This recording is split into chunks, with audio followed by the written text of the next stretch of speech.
So good afternoon. Hopefully you can all hear me. My name is Rob Hedquist. I'm the founder and CEO for Ronin Awaken Coaching. And I want to welcome you all to our panel discussion today on leading across cultures. And while the title was Managing Leading Global Teams, I like to say leading global teams. I think you manage assets, but you actually lead people. So I'm going to switch up the title here for just the purposes of the panel today.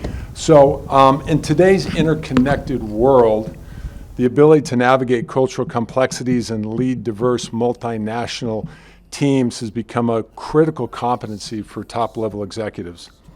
As leaders of global organizations, we understand that success in the international arena requires more than just business acumen. It demands cultural intelligence, adaptability, and a nuanced approach to leadership. Our distinguished panelists up here with me today bring a wealth of experience from diverse global leadership roles. Their insights will offer you a unique opportunity to gain practical wisdom that can be applied to your own leadership challenges in the global arena. We believe that mastering the art of cross-cultural leadership is not just a necessity in today's global marketplace, it's a powerful catalyst for innovation, growth, and competitive advantage. Let's begin this enlightening discussion on how we can harness the power of cultural diversity to drive business success in an increasing globalized world. As a start, I would like to have each one of our panelists take time to introduce themselves today. So I'm going to start on the very end with Lola. Lola, would you like to introduce yourself, please? Hi everyone, such a pleasure to be here. My name is Lola Enyolorunda. I'm Chief Operating Officer at VG Platform. At VG Platform, we build sustainable infrastructure that powers financial services. We also do a lot around like corporate venture building, where we help corporate organizations take their ideas to life and to diverse markets. I have over 17 years work experience across Africa and North America, here in America and Canada, building global teams and helping these businesses scale. Thank you, Lola. Jose. Hello, my name is Jose Pereira. I'm coming from Houston. I'm a leadership coach. They have a company called JoseConnect.com. I did 35 years in the oil and gas. I closed my career being a CEO of an international oil company called Citigo Petroleum. But my leadership skill didn't come there because it happened that I became an international hostage during 5 years. And that shaped my real leadership, and that's why today I'm a leadership and resilience coach, and I help C-suite business owners to regain their balance in their life and their personal fulfillment. Yeah. Thank you. Preeti. Thank you. So they say culture eats strategy for breakfast, right? And I think that's completely not an overstatement. And after serving with various multinational companies for over 10 years, I realized that it is the behavioral gaps or the behavioral issues or the behavioral skills that actually make or break success, whether it's personal life or professional life or within an organization. So 10 years ago, I incorporated Strive High Private Limited in Singapore with the aim to address these challenges.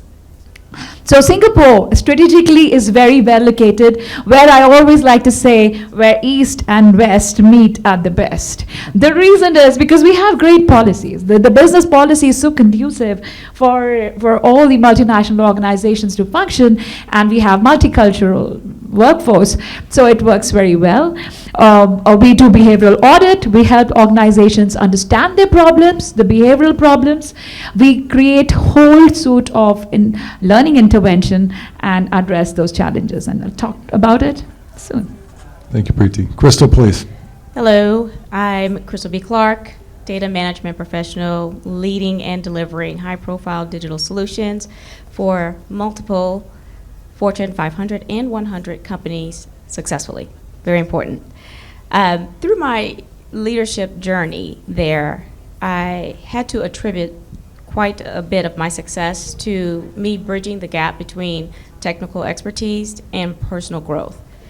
you don't nearly hear those two used together often enough. And that is truly the key to being, one, a powerful and dynamic leader, but also one that inspires the folks that they lead, as well as proving a legacy behind them. I believe in that so much so that I still deliver digital solutions, but I founded Moving with Meaning LLC, and now I'm an author. I have a podcast and a TV show by the same name, and I also do leadership and resilience coaching among workshops and courses. So excited to share my expertise here. Thank you, Crystal. Anthony, please, sir. Yes, I'm Anthony Berryhill. I currently work as a college admissions coach for my own company called Elite College Hacker. So if anyone knows any juniors or earlier who need help, let me know.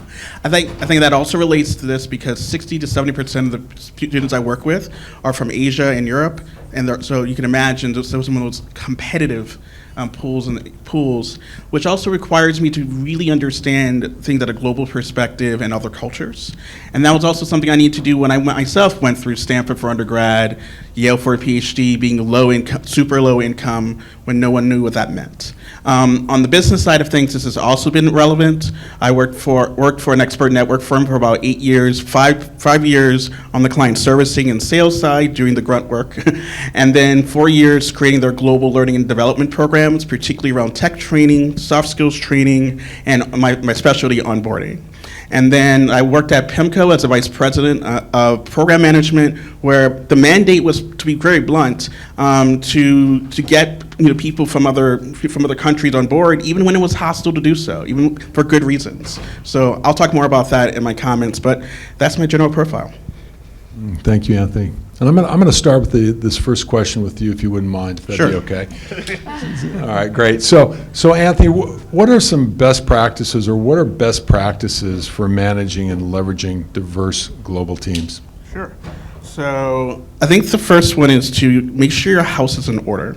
And what that means is, I'll say this from personal experience, when you're trying to either scale a program up to a global level, or if you're already in a large company and you're trying to bring on a global team and work with them, very often the people in other countries have a lot of suspicion, and for good reason, right? Because they're concerned about maybe political issues that are going on, no need to say any names, or they may have concerns about diversity and inclusion. They may have concerns about how your own team works and how they treat people of color, how they treat gender minorities. And I've been surprised to hear that kind of feedback when I've been onboarded, in the corporate space, particularly investment firms. So that's number one. Like, just because DEI programs are going away does not mean that inclusion isn't important anymore. It actually is much more important, because I would argue it's more difficult, because a lot of the assumptions we have about what makes a good business person, how you should communicate, even your nonverbal expressions could get you in serious trouble. So things like cultural intelligence and learning reflective listening, et cetera, are all things I've told senior leaders that they have to do well globally. Second thing is in terms of how do you get a global team working together? And I guess I'll leave you with this comment about extreme humility. It's you have to come out to a global team, regardless of which direction you're doing, asking questions and seeking tough feedback. So something as small as giving a thumbs up, I learned, could be seen as super, super offensive.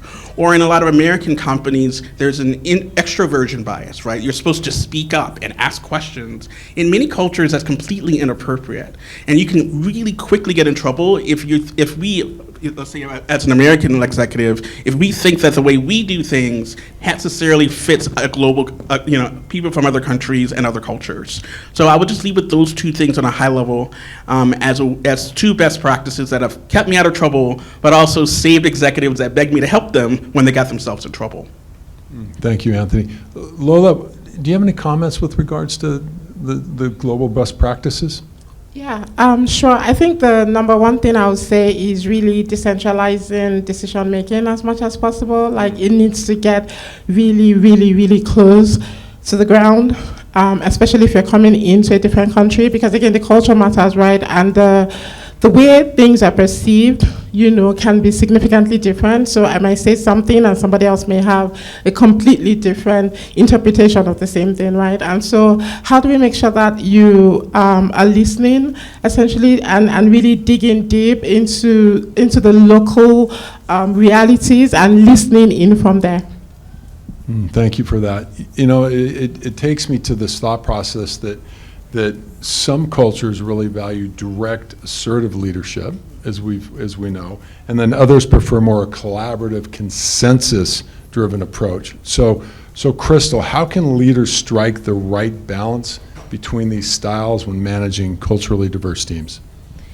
That's very interesting. So for me, I'm an introvert by nature, and I immediately don't want to offend anyone. So I remember, and I'll take this back to a quick conversation or experience I had when I was leading my first global team. And I remember my lead coming to me and saying, hey, we're going to give you a team of, 10 people, and that's a lot at that time for me. And not only that, you will not see them, you can only speak to them over the phone. So now it's tone that I have to consider in what I'm saying as well. So how and what. And I immediately said, okay, so here's what I'm going to do. I'm like, let me tell you what my plan is. And I told her, I'm not going to really direct them what to do. I'm going to really encourage autonomy and creativity, and just tell them, like, here's the level of expectations, and just however you execute it, let me know, and that's what I'll do. And she paused for a second, and she was like, she kind of looked at me and was like, that's very thoughtful. But my experience, and let me tell you, is if you want them to do something, you need to tell them exactly what to do. And that is my experience with working with these individuals overseas. And I kind of was like, okay, I've never done that before, and I don't want to offend them. She's like, you won't offend them. You're going to offend them if you don't tell them what you want them to do. So I did that, and it worked, right? So I realized, okay, that worked great. I tried to take that to a leader's experience here with folks that I'm leading here in North America.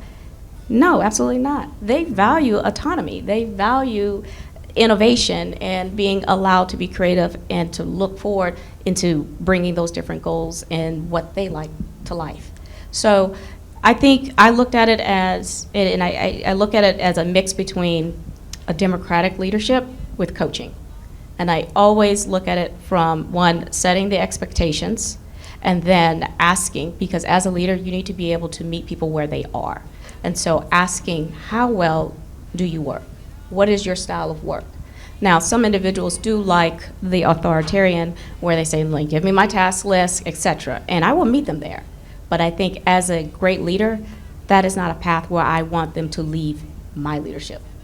So I always say, this is where we'll go, but throughout this, I'm going to coach you on how to manage your task well and be comfortable with getting there, right? Because that's growth, and I think that's the true sign of leadership, is to, first and foremost, is that you leave people better off than when you met them, whether it's a negative or a positive experience. That's my I really love that, and I think that we're talking about two important traits from a leadership perspective, and one has to do with communication and our ability to communicate across cultures, and the other has to do with values and what different cultures may in fact value.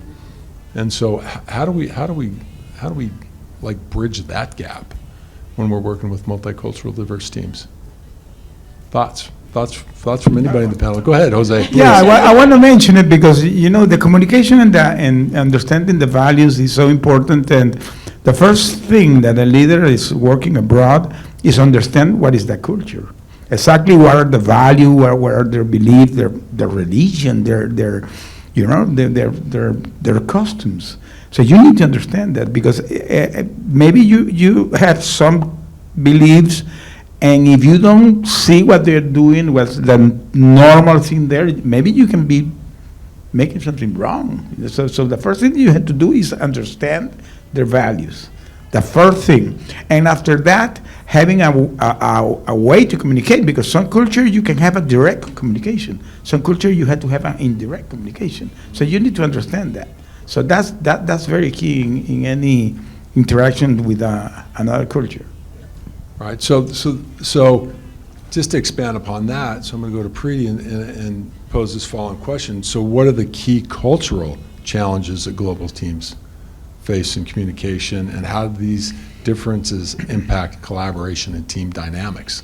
Thank you for that question. And actually, communication is the life and blood of any relationship, even within a family. The communication stops, the relationship breaks. And now when you're working with a global team, where everybody is coming from a different cultural background, they think differently, they have different beliefs, different value systems, as you said, different norms. And if we fail to recognize those cues, then we can very comfortably live in the bliss of ignorance that, hey, these people don't understand me.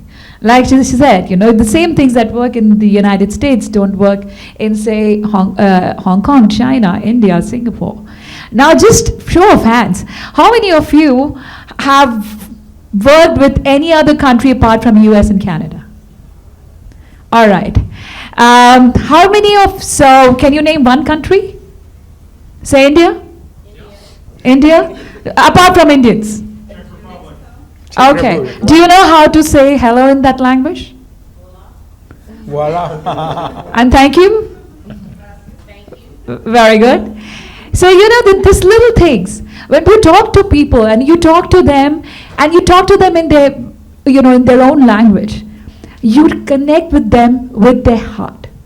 And you break that initial barrier. And then you understand their thought process, the belief systems. Why do they speak the way they do? And then you integrate with them. So unless a leader really tries to understand these dynamics, and how do people actually, as a leader, I might like to understand how people respond to authority. Like you said, some people like direct conversation, some people like indirect. So countries like India, China, Japan, they are very high context cultures, where the context plays a very huge role in driving the leadership. So if you haven't paid attention in kind of building those relationships, and if you are very direct, people might take offense.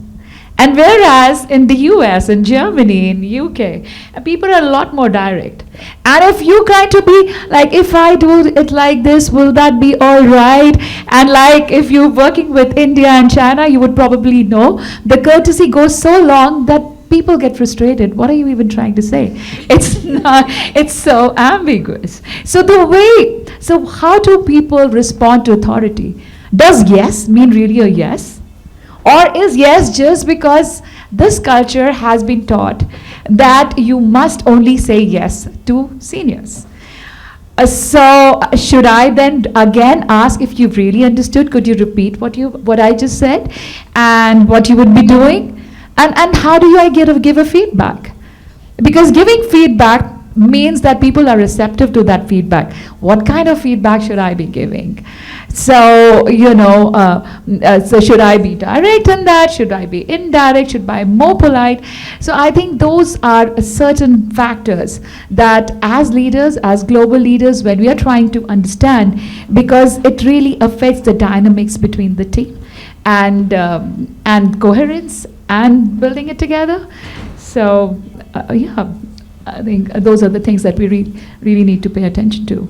So great comments, and it's interesting because as you were addressing that question, I was hearing a lot about like leadership and leadership best practices. Yep. Like, so what are we doing as leaders to ensure that we're meeting the needs of our teams? And that can be really, really challenging across different cultural differences. And so, Lola, what kind of leadership practices have you found to be most effective in creating teams that are deeply attuned to cultural nuances and customer preferences across diverse markets?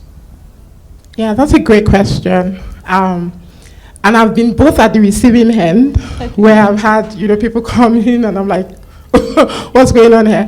And I've also been in leadership position where I've had to adapt my leadership skills to the cultural nuances of that particular organization. And one thing I think that has worked, especially for me, is getting in and knowing, like, I don't know anything. Like, you just have to, completely erase everything that you know and feel like you're starting all over again. And what that does for me is it helps me to really, truly listen, both to my customers and to my staff or to the team that I'm working with. When I'm able to truly listen to them, it helps me to then adapt my leadership style, in this case, to what it is that they really want. I believe that leadership, especially as we grow in leadership, should be situational. So I can have one type of leadership. I can say I'm a transformational leader, I'm an autocratic leader, or whatever. I need to adapt my leadership skills to the situation in which I find myself. That's extremely important. So for me, the first thing I have to do is to listen, right? And listening also includes having deep empathy, right? Because I can't expect somebody has worked like 30, 40 years. I can't expect them to suddenly, just want to be inspirational, work on their stuff. Like that cannot happen. I have to really, truly listen to them and meet them exactly where they are and adapt my own leadership skills, to them. And the second thing is also closely related to what I mentioned earlier, which is really localizing decision making. I found that to be the most powerful. I can sit down in my head office here in the US and expect somebody to and be making decisions in Canada. It's not going to work. It's not going to work because there's so many nuances, right, that are involved that I'm not even aware of, right? There's certain tiny little changes that need to be made. So as much as possible, how do I empower the teams, right, in global offices to be able to make these decisions? And when it comes to products as well, it's something similar, right? Before you get into the new market, I can say, oh, this product has been very successful in the US, and then I want to take it to Mexico, I want to take it to Nigeria, or wherever. And I'm like, no, it's worked very well in the US, and I want to take exactly that and take it to Nigeria. It's going to fail, right? It's not going to happen. So I have to go in. I need to get a lot of local expertise. I need to get into the market like I'm starting afresh, like from zero, like I know nothing about this product, and we build from start. And in my experience, I found those two skills to be, essentially really, really important in driving cultural nuances. Yeah. So great comments, and I see a lot of head nodding from the team up here. So we'll get you Preeti and Jose and Anthony, but I'm going to start with you, Crystal, because I saw a lot of head nodding there. So Oh please. yeah, that was great, Lola and Jose and Preeti. You guys really hit on something that I'm pushing for right now is curiosity-driven leadership. I think that is incredibly important because it creates a connection. When you create a connection, you're able to comprehend, right? And then once you do that, you've established credibility. And when I speak about curiosity, it is not what you think, what you're curious about me, right? When you speak to people, they are telling you exactly what is important to them. But if when you're talking to me, and if all you're saying is, oh my gosh, your hair, do not ask me about my hair because I have not said anything to you about my hair. I am not going to ask that. Listen to what I just said, and I am telling you what is important to me. So what I've been doing, I work with a lot of Indians, a lot. And they talk to me about Bollywood, they talk to me about Ramadan, they talk constantly about that. And I think one time I said, I'm just going to ask. And I said, well, tell me about Diwali. And they said, oh. And then they just start talking and telling me everything about it. And I said, oh, great. Why are you reacting like that? And they said, no one's ever asked me that. I said, no, none of your leaders have ever asked you about this, and you speak about this all day long. Yeah. They said, no, never. And I just did it the other day about Ramadan. And I said, oh yeah, you fast. And he's like, you know about that? I'm like, yes, why wouldn't I know? That is such a genuine connection because they will they will push the limit for you. It is a strong connection, but it's really important about empathetic listening, about being curious. I actually love that, and the reason I say is I think one of the most undeveloped traits for a lot of leaders is curiosity. And it's actually a hallmark of great leadership, is that level of curiosity. Pretty, please. Well, that reminds me of my experience, actually. And I was working in private banking prior to this business that I started. And I was working with the Chinese, Hong Kong Chinese, like Cantonese-speaking people. And the tones are like, as if they're fighting. It's like a fish market. And I thought, are these people always talking? And I was a team leader, and they were not even listening to me. I mean, they would not open up. And then I started learning their language. And I realized the first greeting of the day is Sik Chao Chan Mea, which means, have you eaten breakfast yet? And that was the first. And then they would always call a man handsome man, Leng Loi, Leng Jai. And I thought, man, in India we say, hey boy, come here. And they are so respectful, and I was thinking they were disrespectful. So the language barriers, the what we think and perceive without being curious about them, it really affects business. And not only within the team, but with the external stakeholders. For example, Uber. It lost big time in Singapore. And why did it lose big time in Singapore? Because they did not understand how to actually engage with the government. They thought run fast, fail fast, and then apologize later. That's something that works here, should work there as well. Well, Singapore authorities, no ways. You have to get your things right first. You have to follow the regulatory process. You don't break our protocols. Out of business. Grab came and took it. So these are the success stories and the problems that organizations face. To your, what you said, yeah, just my few thoughts. Yeah, great comments, thank you. Anthony, what do you think? Yeah, it all makes sense, and I'll add one that I've used is to engage as a peer. Sometimes what will happen when I've worked in HR, I'll do this to the nth degree. So to a point where the senior leaders would get very scared. It's like, I thought you were one of us. And my answer is, you're asking me to solve a structural problem. And the way you engage these individuals, you have your nose in the air. You need to keep the nose down. And what I mean by that is, particularly when you're in a position where you're working with a new team or a team that has a history, that, you know, with other countries, et cetera, the number one thing you want to do is drop their vigilance level, right? You want them to feel it, because in many cases, especially if you're foreign to them, they may have a lot of assumptions, fears, concerns that are perfectly rational because they've had another boss, they've had another team leader that was a tyrant. You don't know any of that. So you need to act as if you're their peer, and then if you worry about authority later, because that's how you get the information you need. For example, this saved my bacon once when I was running a global onboarding program, and being able to have that trust at the beginning, one of the people in the team said, hey, I know you're probably planning that program during Chinese New Year, and I know no one told you, because no one told me in the senior leadership team. Now imagine if I start signing contracts,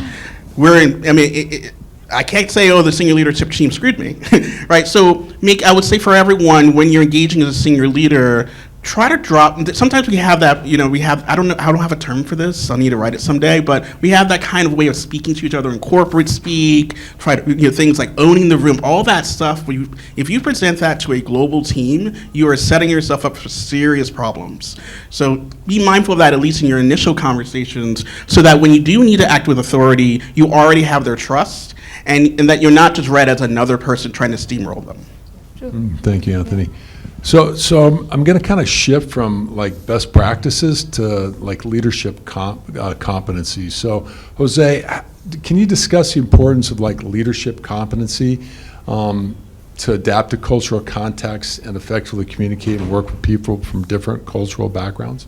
Well, that's a great question, and when you mentioned that I was going to answer the question, for me this is really close to my heart, because I did all my career in the multicultural side, because I began my career in 1985 in Venezuela when the oil and gas was booming at the time.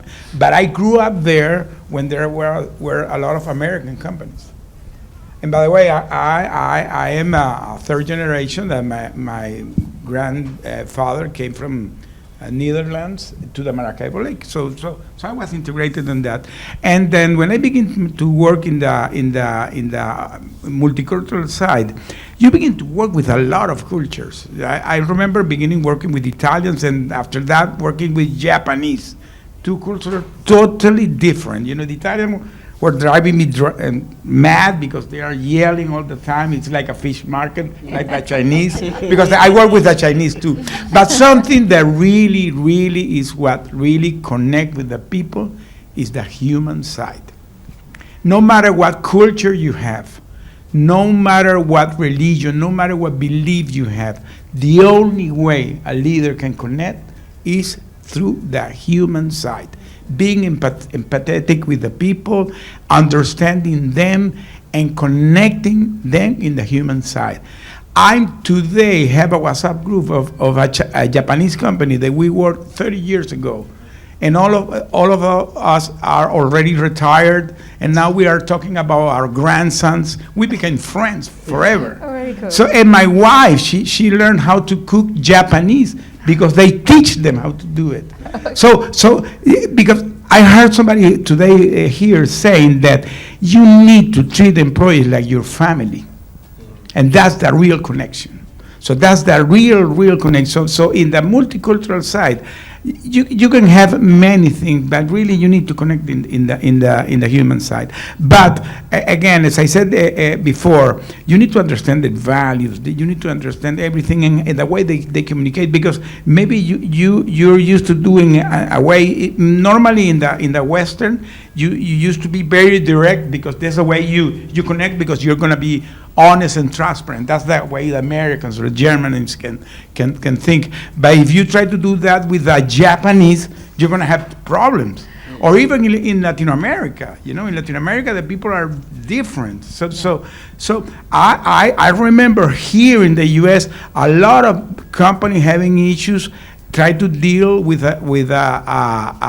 Hispanic community, because they were treating everybody like Mexicans. And I can tell you, I'm Hispanic, and we are totally different.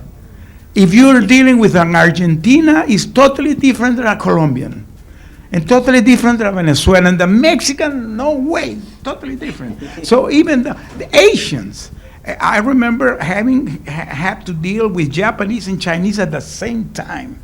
And they're so different. But the only way you can connect with the people is on the human side. That's the secret sauce. Yeah, I love the secret sauce. Yes. It's great, Jose. Thank you for that. I just want to take a couple of minutes here. Do we have any questions from the audience at this point? I know we have a lot of experience out there, so any questions? Please, sir. One, in dealing with cultures, and it was mentioned in here, like I was dealing with the Koreans, and one thing I had to learn was if you were viewed as a boss or somebody related to the boss, no matter what question you asked, the answer was always yes. Oh, yes. Yes, I understand You you. had to develop the art of 16 questions so that you finally got to what you really wanted to know in the first question, so that the answer was always yes. Yes. You could get to the bottom line. Is that what you always experienced? Yes. In Japanese culture, they say to you yes, but that yes is just understanding what you're saying. Exactly. That's not a yes. That's not a That's yes. not a yes. Yeah, and that's in many cultures actually. In India, if you go to Indonesia, Malaysia, a lot of times in those countries, people would just say yes because they don't want to be impolite. And they also want to save face. In terms of if anything goes wrong, and the first thing is, how do I save my face? So they have the space where they won't ask you questions. And they won't say no to your face. But then as a leader, you have to develop, you have to know that people know this, the yes doesn't really mean yes. So I have to have the skill to, okay, so what did you understand? What are you going to do again? And then if they're repeating exactly what you wanted them to do, then we are in the same page. But to add to Jose's wonderful comments that he said, I think as leaders, we are not there to take charge. We are there to take care of people who take charge. And when we take care of people who take charge, they do their job efficiently. We just have to watch and see them thrive. Yeah. Yeah. Hence, we lead people. Yeah. We don't manage people, we manage assets. We lead people. Yes, sir. That's it. So, any other questions? Thank you for that, sir, and thank you for your service as well. I appreciate it. Yes, absolutely, sir. Yeah. What other questions do we may have from audience members? Okay, so let me throw this one out to the team. So we all understand the importance of being able to scale a team, whether it's here in the U.S. or it's overseas, and whether you're from a founding company perspective, an early stage company, or an emerging company, or maybe you're a well-established company. So what best practices, and we'll just go down the line here, have you all found to be most effective in help scaling a culturally diverse team? Want to start, Anthony? Oh, sure. I was trying to see what direction. Two quick things. I think the first thing I've used a lot is piloting, thinking globally but acting locally.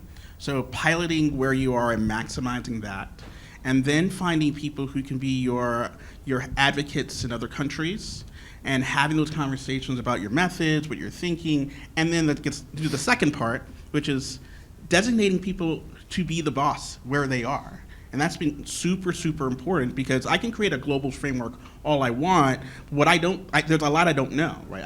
I may not know if their bosses are authoritarian or very autonomy loving, et cetera, et cetera, et cetera. So it's a balance between making sure you have your stuff together and that you're presenting things, but when you're trying to scale up, right, or trying to scale globally, it's recognizing that there's a lot you don't know and giving authority to people to say, hey, you are the expert where you are in your office. I respect that. And being very transparent about the fact that you're open to their perspective and how that changes what you think is good or wrong. Thank you. Lola? I think it's important to go both ways. So I completely agree with what they said. I think like when you also hire internationally, and they have like their local bosses and all of that, it's also important to bring them into the headquarters or into like wherever the main the country that has the main operations is at, because I think it's more of a interaction. It has to happen both ways, right? You also have to understand the values that we have in our organization that is actually fundamental. So the fundamental values that we have that we don't want to compromise on. And I've learned in my experience, like if you over-localize, if there's any word like that, you would also compromise a lot, especially when it comes to final delivery, to serve those clients. Because every organization has elements that are fundamental to them, to their product, to their delivery, to their people, to their culture, and you don't want to lose that. So while it's important to like localize, I would layer on that the need to make sure that, you also bring those people in for some exchange programs. I know some companies do it.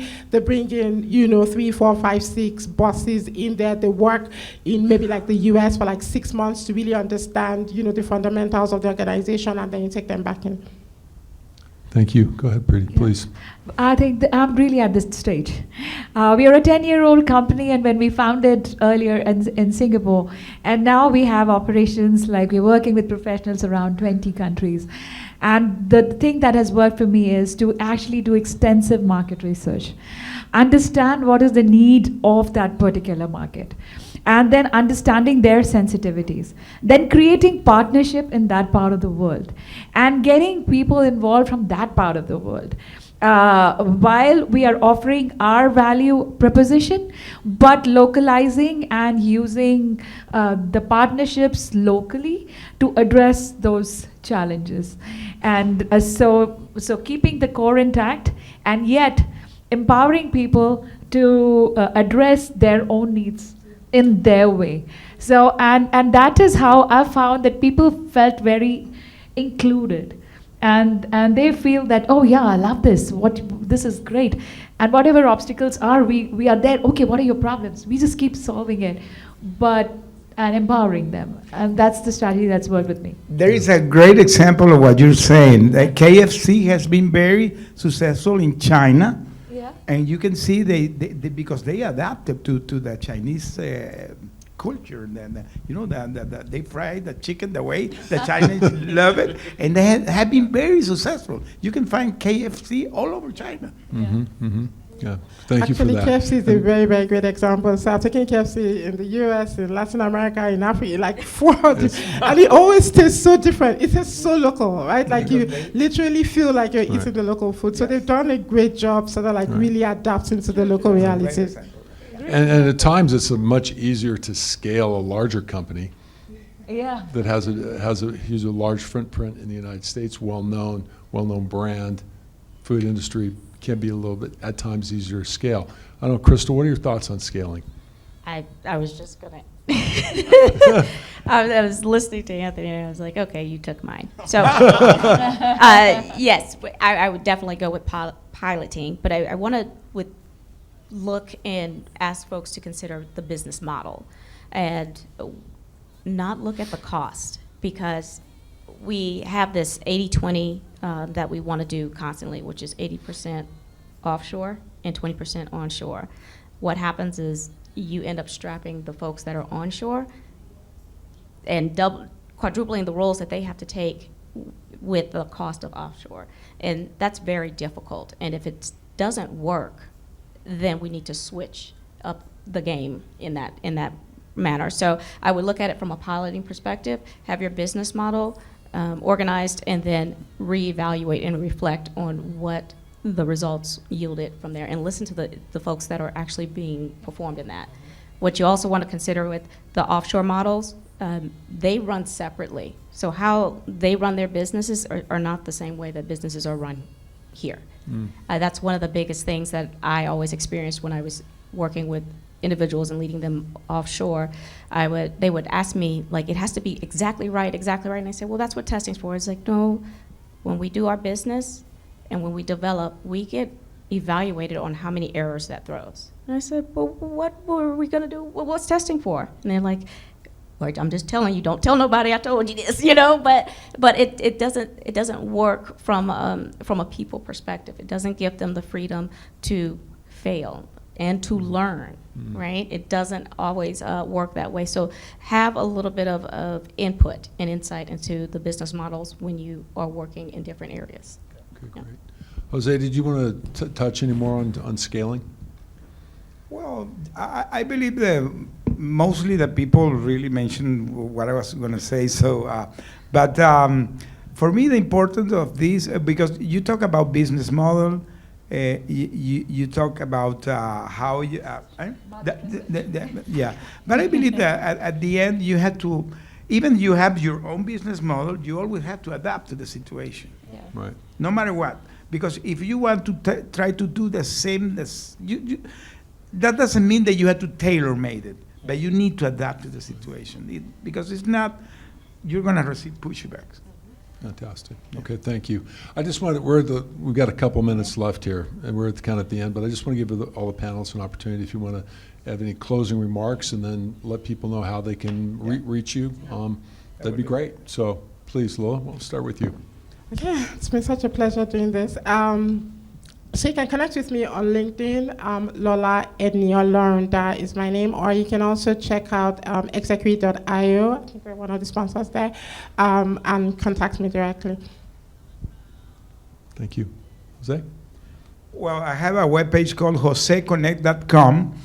I'm a leadership coach that I work with C-suite executive. I was a CEO, but my hostess situation was what really shaped the art of survival. So I really teach how they can regain their balance between their business success and their personal fulfillment, because this is something that people tend to miss.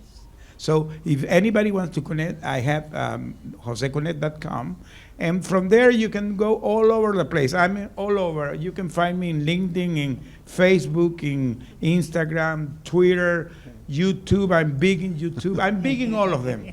I have my own podcast. I have a newsletter in LinkedIn that you can follow. It's called Building Resilience. My podcast is called Building Resilience. I'm going to begin a TV show called Ignite Your Spirit too. So you can find me all over, joseconnect.com.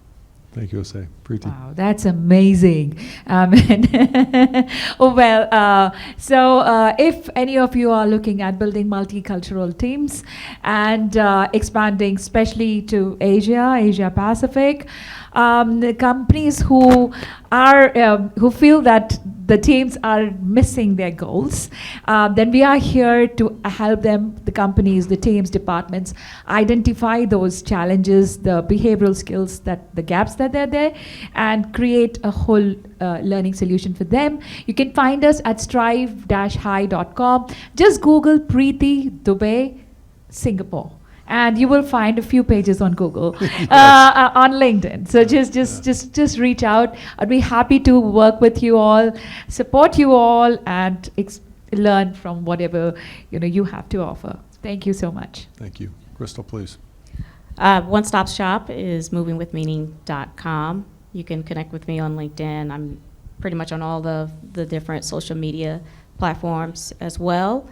I'm getting ready to create a suite of leadership development workshops and courses, so stay tuned for that. but you can kind of reach me really at movingwithmeaning.com. I got all my jazzed up stuff there, so I look forward to speaking and working with you guys. Thank you. Please, Anthony. Yes, you can find me on LinkedIn under Anthony Berryhill, and my website for the admissions side of things is elitecollegehacker.com, but I also do a lot of work in the enterprise space and across educational institutions, guidance counselors, all of that stuff, and especially HR, in trying to solve hard people problems. The last comment I would say is, I know we've talked a lot about global leadership and cross-cultural work. I would encourage those of us who are in the United States, given the current situations, bring all those insights into your current company, even if you're not working on a global perspective, because what I often see, sadly too often, is that we only talk about this kind of inclusion and thoughtfulness when it comes to working with other countries, when very much we need to do that in our own offices and our own teams in order to achieve any kind of success of any sort. Thank you, Anthony. I want to thank all the panelists today. Thank you very much. If you want to connect with me, you can find me on LinkedIn at Robert Hedquist, or you can go to hedquistx.com, connect with me through my website. I primarily focus on working with executives, leaders, organizations, getting them aligned with purpose and values in order to help them move forward in a direction that's meaningful to them and make sure that they stay in alignment with that. So thank you all, you panelists, for a great panel today. I really appreciate it. And thank you for the audience for your question and the participation. Thank you. Thank you. Thank you, Robert. Thank you. Thank you. Thank you very much. Thank you.